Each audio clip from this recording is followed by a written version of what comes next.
Ladies and gentlemen, welcome to another episode of Paul Maiden Experience. I'm sat here with former strongman legend, Rob Frampton. How are we doing? Very well, mate. You?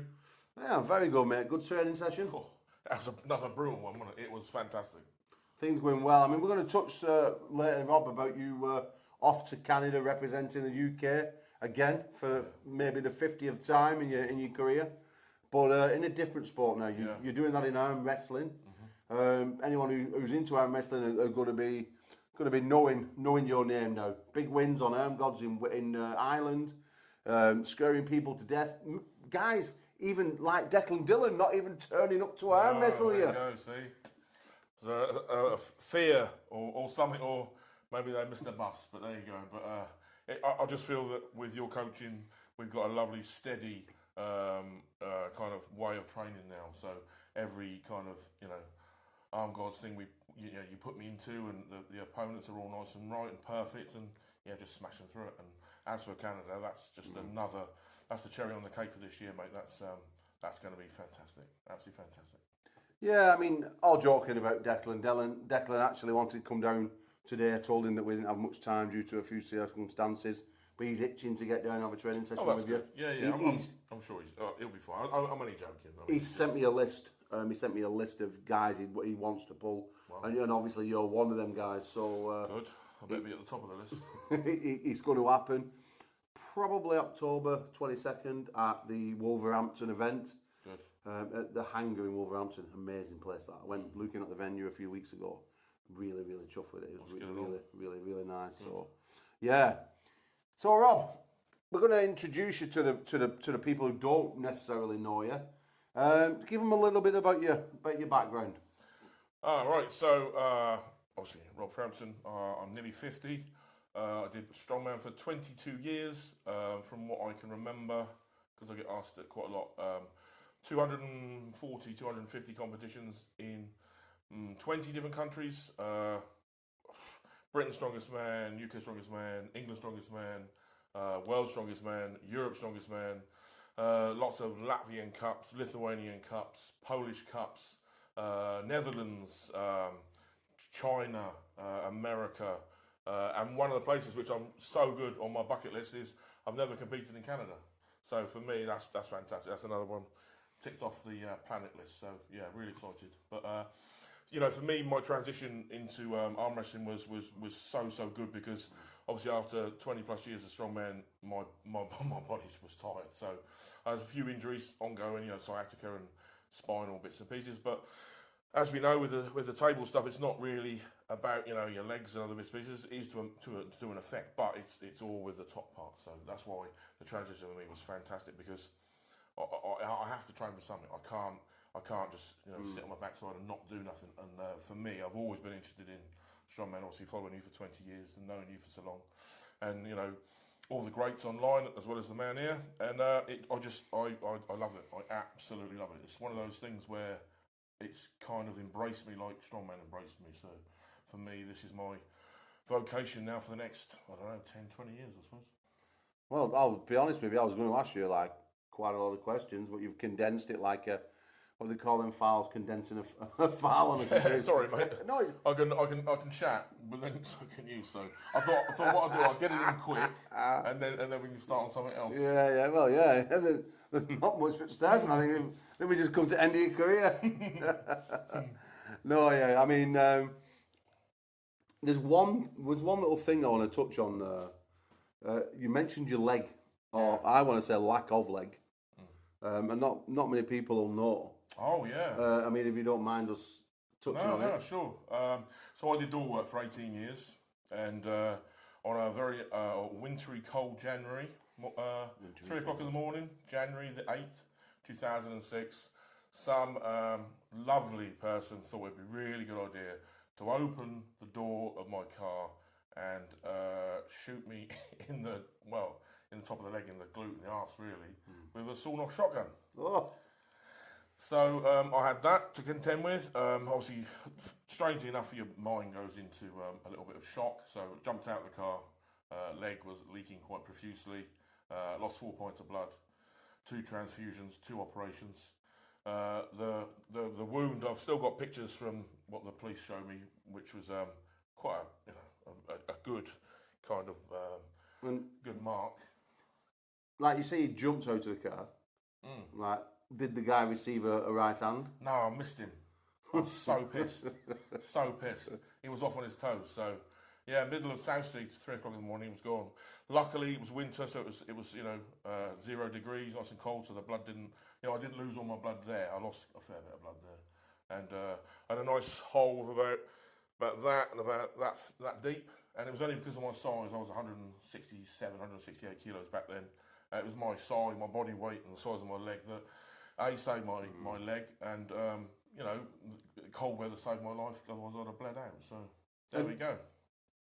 Was you doing your strongman at that point? Was strongman part of your life? Yeah, it was. Yeah, I was a good few years into it, and it really did scupper it because I had to spend a good few months, obviously getting sewn up and rehabbed. And surgeons always look on the downside. You can only walk and swim now. And I was like, no, we're not doing that. So I think it was only 6 months, and I went back and competed at a team event in south of England where we came second. And on the Conans, because you had to do a run, see my guy, the guy that I was with, my partner, he did Conans and he did it for Max, and then I did it for Max. And on my Max, I felt my leg move, and it kind of went, it almost felt like a tear. And I was a bit worried, so I went into the toilet and I'd split the top part of my scar by about 2 centimetres. It was leaking all this like black, gloopy blood. Oh. So, obviously a bit of a warning there, sorry guys. So, me being me, rather than stop, I got some blue roll from the kitchen and wetted it up and stabbed it into the wound and carried on. And we came second. So, so it was a good result. Yeah, I won't ever be beaten. Not by someone trying to shoot me, or not by a leaky leg. It's not part of my psyche. It's not happening. Did they catch the man? Nah, still there somewhere. Obviously, he's dining out on the fact that he shot me, but there you go, see. But, you do silly things, you're going to get silly reactions. So, there we go, kids. So, don't do door work, don't get shot. Have you seen some of the door people nowadays? Have you seen some of the kids do it? Yeah, they're... I mean, would they intimidate even a woman? No. Oh. No. Did I just say that? Sorry about that. That was a bit... We'll edit that out later. Yeah, that's going now. Sorry. I call them shirt fillers because they look like they're just... some of them actually still got the anger in their shirt. They wouldn't petrify cream off a Manchester tart with them. It's embarrassing.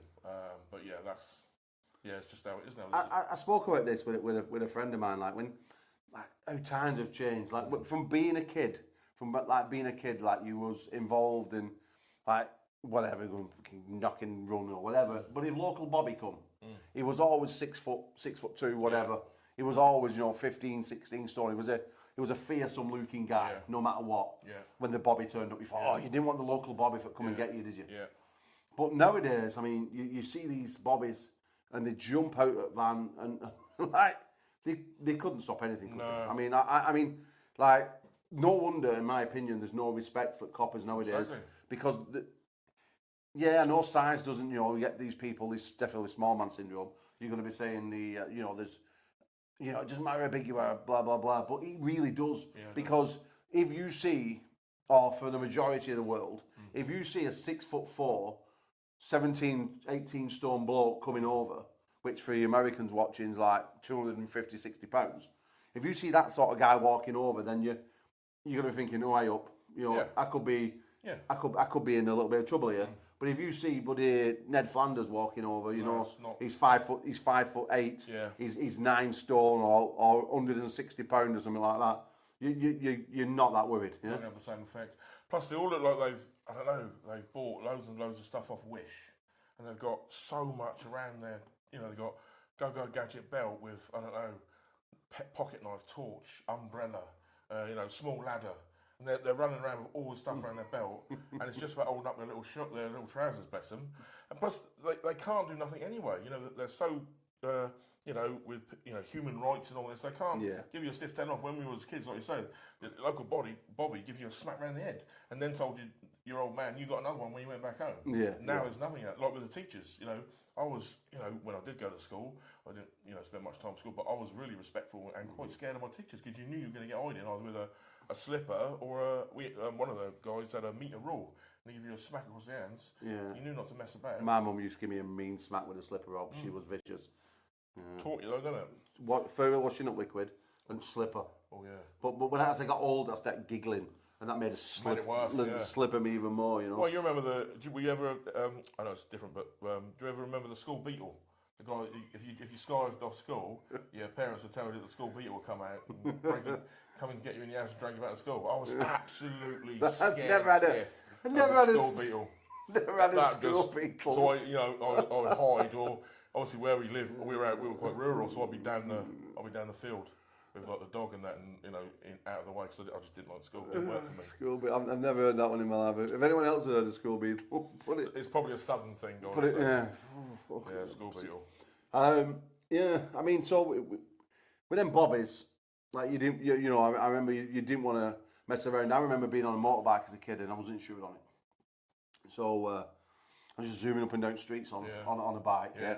So I pulled onto this Oak Tree route car park at O'Bridge at Atherton, town next over, and they come in and tag team jumped out at the van, yeah, and they said, "Hey, is that your bike, son?" I went, "Yeah, I'm sat on it. What do you think?" Like, you know, I wasn't being cheeky. I was just thinking they asking silly questions, you know.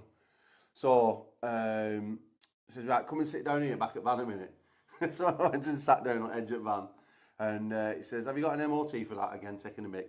I went, "No, I'm sorry, pal, I've not got an MOT for that." And I rolled up rubber bat, and she'd give me a crack, woman. So I stood up, I said, "Oh, fuck," and I thought, you know, I'm not having a woman split ass giving me a crack with a bat, you know what I mean? Because she obviously wanted to show off in front of all men. So anyway, cut a long story short, I'd gone home and told my mum and dad. They dragged me off to the police station. I was only a young kid. So chief of police come out, he says, "Yeah, well, we put a mark on a record. She's admitted it, but you know, we're not going to do anything about it, basically, because no one else will stand up for him." Like, I mean, we're going back 30 years, but still, it was a click then, and you get. I remember there was a Bobby. Obviously, I won't mention his name, but like when my dad had been out to a family do or something, he'd be driving home. And he'd always follow my dad, so he never got pulled over when he'd had a couple of sarsaparillas. But you know, that's how it was back in there, weren't it? It was a different way. And you live by the sword, you die by the sword. Exactly. Yeah. But it's not a time to be a copper nowadays, is it? I mean, like you see, your hands are tied, you can't do anything. I mean, you see these bobbies and they're just being abused or embarrassed on these programs because they don't know law or whatever. Yeah. And you think to yourself, you know, it's like, would you want to go through all that now? Because you don't see them get dragged back at the van and get them kicking anymore. No. Well, you accepted that as a kid, didn't you? If you did something wrong, you know what I mean. You accepted that you was going to get the clip around the ear. Yeah. Well, that was the same with the doors, weren't it? Yeah. With the door guys. Oh yeah. Back in the 90s when I first started the door, we not only had obviously Hampshire's finest down there, and I knew quite a few of them, and they're all lumps, and they used to get stuck in. But we also had the Provost, the naval police. Because obviously being in Portsmouth, we had them, and they were gun ho for any fight. They were there. They used to have these massive big 8-cell Maglite torches, and they'd be like around the back of the legs. And any obviously sailor, they would hellish. They would like literally drag them by their wide fronts into the back of the van, and they got a pacing in the van. Then when they got back to ship, they got another one, and that's just how it was. But it was a navy town. So, but the coppers back then, when I first started in the 90s, were good. You know, not much CCTV. They understood that the job we had in AM, because it was becoming more and more, you know, prolific with weapons and drugs and stuff. You know, not much CCTV, so it was them or us, and it wasn't going to be us. So yeah, with Dorman back, you know, I mean, I remember when I was a kid, and I remember this. You know, it's going to offend you, just a bit of sexual talk going on. But I remember my cousin, who's now a doctor, right? Rum as they come. There's a big chunky bird in this pub, right? And he bent her over this doorman's car and he's scuttling her in back over the bonnet of the car. Doorman come out and absolutely laid into him. You know, he'd not even got his cock back in his pants and he'd filled him in. Oh, poor lad. Poor lad. Yeah, but he accepted it because, you know, you can't, back in there, you know, like they just come and grab you, won't they, and they give you a good hiding. And I don't know if that was a good thing or a bad thing, but at least you knew the law of the land, didn't you? Exactly. You know, we're nowadays like you. I mean, I walked into a pub a few months ago, and there's a group of guys being intimidating, being tits, and these kids on door, and that's what they are. Most of them were kids. they never went in, you know, they never went over, they never tried quieting them down, and you had families leaving because of it, you know what I mean? And like back in the day, you wouldn't have tolerated that, would it? They'd have gone over, wouldn't they? And now you've been going, and even if it meant like a roadhouse type brawl, it was happening, weren't it? You know what I mean? And yeah, it wasn't. yeah, Good old days. Yeah. Well, you knew there was no grey area then. That's what I love. You know, you either, you know, got into a pub, enjoyed yourself, and went home, or you were getting in trouble, and you knew you were going to get your ass handed to you. And that's, if you want to do that, then that's what they're going to do. But now, everyone wants to arrest people for minor, pathetic things, or sue people, or it's just like, oh, it's pathetic. It's pathetic. But there we go. What can we do? And then you ended up in the arm wrestling world. So yes, not only have you been, well, in a hit mafia movie, obviously, but being the unfortunate one to get blasted, you went through that to an unbelievable strongman career. Good. Yeah, I loved it. You've like you say, competed and been all over the world. You've had British records. Yeah, you've had massive records. Yeah. You actually are coach to many of the top. Yeah, look after a lot of them. Adam Bishop, he's over in the States at the moment. Eddie Hall, still good mates of Loz, who's you know, venturing a little bit into arm wrestling hopefully soon. Terry Holland's another good friend of mine. Darren Sadler, you know, Colin Bryce, who own like Giants and do all the World's Strongest Man, you know, all good friends of mine.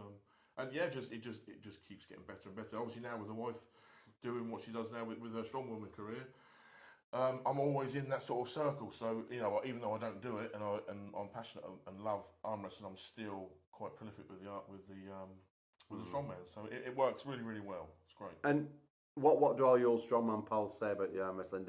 Are they taking it as a serious sport, or are they laughing it off? Or what? No, they love it because they're deep down. They love arm wrestling as well because it's a battle. It's a two-man battle. It's the closest thing you're going to get to another man without punching them in the face. And they love it, you know. Mark Felix, who I spoke to at the weekend, he was, you know, he always asks, you know, how's the arm wrestling and how's this, and they always ask about little technicalities that they've seen on either what we're doing on ARMGODS or what I've been doing on Instagram, and they're just unbelievably interested. You know, like Terry always asking about little bits and pieces. So's Bish, and you know, Terry would be a great arm wrestler again because he's got such a fantastic hand, but he's got many bicep tears from his 20+ years of strongman. So. He likes it. They're always keen because you know they're good mates, like as your mates are. You know, they always want to keep you moving. But there's always that little bit of, you know, holding hands or stuff. Yeah. But yeah, they love it. They really do love it. And you know, I'm happy for them to keep their movement going with the strongman, and they're always happy for me to keep me moving with the arm wrestling. So yeah, it's great. Awesome. And let's touch on your arm wrestling, Rob. I mean, so you started when and where? So I touched on it many years ago for a little bit while I was getting over an injury, and I liked it, and bought an arm wrestling table, and I had some bits and pieces with a mate of mine, Ash, at the gym, and it was okay. Then obviously went back to strongman, and then I wound my strongman career down in about 17, and trying to get over a few injuries, and obviously keep the sciatic, which I've still got now, at bay, and just wanted to move into something that I really loved. And it was obviously watching you on Facebook and Instagram, and kind of just went in from that really. Just you started giving me some tips. Ted Wilson also giving me loads of tips. No, what? Yeah, hang on. Technical tips. What tip are we talking about? Did Ted Wilson give you? Because Ted is a very naughty young man, let me tell you. Bless him. Yeah, went down to the Tuts down in Sussex. Got on the tables of them, and that was cracking. Really good fun. They're good boys. Crazy as a box of frogs. Yeah, the twins. Them boys. Yeah. So yeah, they showed me some ropes.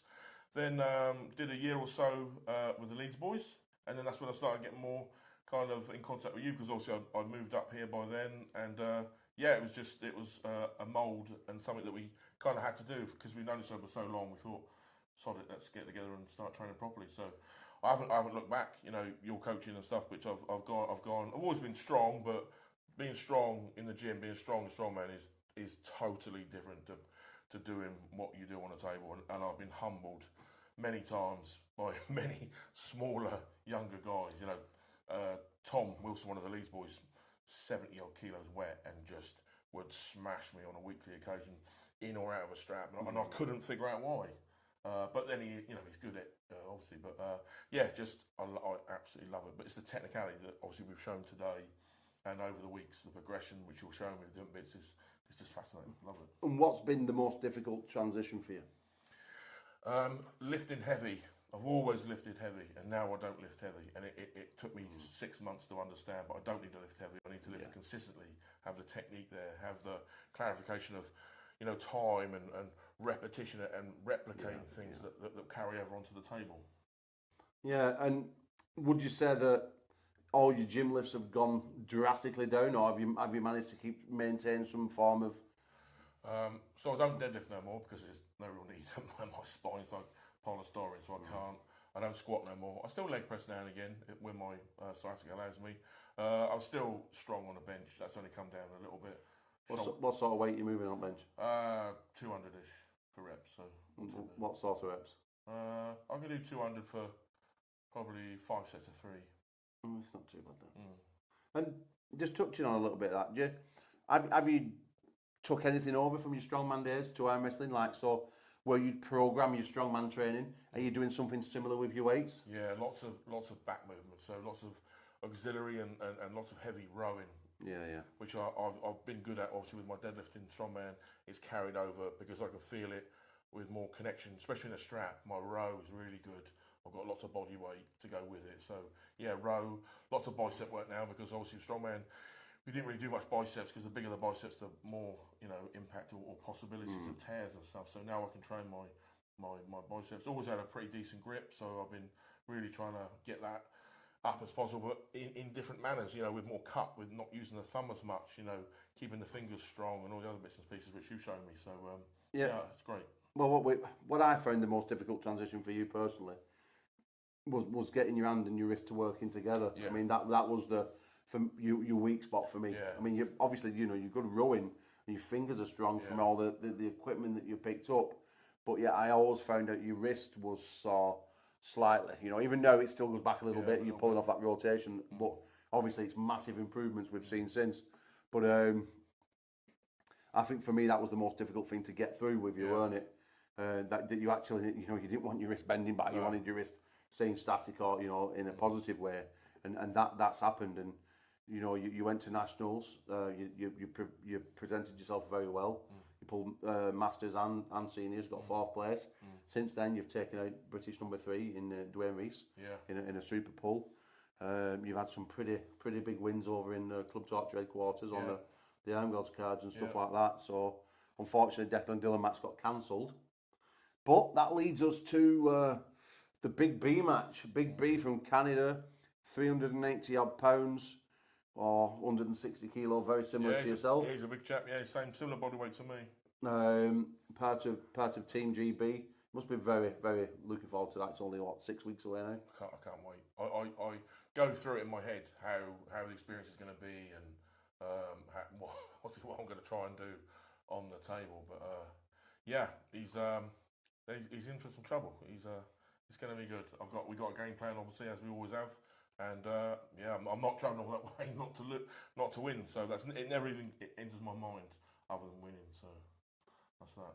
And just before I let you go, because I did promise we'd keep it to 20 minutes, because I know you're really busy. We're now about 24. That's all right. Just look directly into that camera there and tell any domestic puller, apart from me, of course. Oh yeah.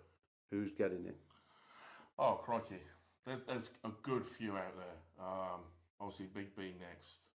Declan, I really like. Mantis, my old mate Mantis from the south. Oh, he's looking very strong, isn't Mantis? He would be good. I like him. Rob? Yeah. When I said look into that camera, when I said tell me who you want, I was expecting something similar to what I'm going to show you. Not like a Jack and Ori story about 20 minutes. All right, so my hit list, okay? So listen, I'm sick of that beat up little kid, Elliot Eccles, who looks 63 years old, 21, my arsehole. Elliot Eccles, you may come training in Club Torture with me, you may have had little wins on me, but let me tell you, when we go on this table, you've doomed. James Wall, I help James Wall, my old training partner. You want it, Brick Wall, you're going to get it too, because that little flimsy hand and wrist you got is coming off. Bogdan Stoiker, you're a bag of crap as well. 3-3 with James Wall, you wanted a silver bullet. Oh gosh, what are you going to do against me then? Boom, you go into the pad. Carl Hutchinson, what? Snap me bicep? Oh my gosh. Yeah, heard it all before. Carl, you little ginger tosser. I'll come over to Northern Ireland and knock 7 bells of shit out of you as well. or I'm Mindy Augustulskus, while we're at it, you missing link. I mean, wow. So what are you, Shrek's twin? I'm going to come over there to you, Nationals, boom, bang, po. See you in a bit. Something like that. How can I carry from that? Well, so yeah, you've got to do it, haven't you? Yeah. I want to do all that on the table. I'm more methodical. Paul is the man for that, but just tell me you're going to beat just one of them at least. I'm going to beat B. No, I said domestic, Rob. Oh, well, Declan. Let's go through Declan first, and then I'll move on to like Carl, and I want Mindy in the next 18 months. So yeah, so get training and keep it real. But yeah, we'll go for it. And there's only one man I want, and we all know this. It's the Battle of Britain. Pinocchio Neil Pickup, the compulsive liar against the Iron One, Paul Maiden. Listen, I talk crap, yeah, yes I do. I make little scenarios up in my own mind, yes, I do. But I don't bullshit you, I don't lie to you, and I certainly have the best interest for you. That man doesn't. You want to see this man crush him? Huh? Put it in the comments, because I'm going to crush you. And as always, it's Neil Pickup's fault. Rob Frampton, thank you for joining me on the Paul Maiden Experience. Guys, later, goodbye.